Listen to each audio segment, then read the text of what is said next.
एक बहुत अमीर आदमी ने एक भिखारी से पूछा, तुम तो इतने हट्टे कट्टे हो फिर भी भीख क्यों मांग रहे हो?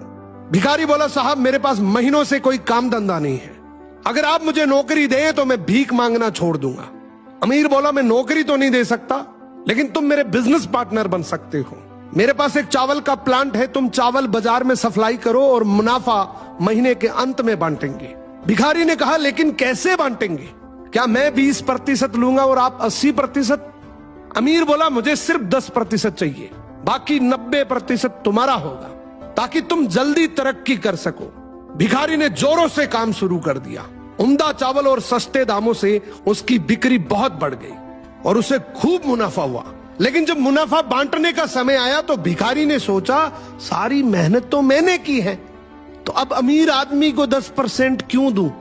अगले दिन अमीर आदमी आया और जब हिस्सा मांगा तो भिखारी ने बहाना करते हुए कहा कि साहब मुझे तो बहुत नुकसान हुआ है, मुझे जितना मुनाफा हुआ है उतना तो कर चुकाना है, तो इस हिसाब से मुझे कोई मुनाफा नहीं होगा, तो आप इसके हकदार नहीं हैं। अमीर आदमी ने कुछ नहीं बोला और वहां से चला गया।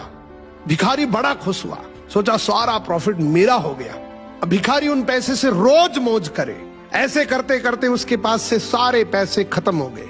अब पैसे भी नहीं है और काम धंधा भी नहीं है, तो मजबूरन उसको फिर से भीख मांगना शुरू करना पड़ा। एक दिन वो अमीर आदमी उसके पास से गुजरा और उसको देखा, यार ये तो फिर से भीख मांगने लग गया। अमीर आदमी ने एक बहुत अच्छी बात बोली कि इस दुनिया में गरीब और अमीर आदमी जो होता है ना, उसमें सबसे बड़ा डिफरेंस होता है उसकी सोच का।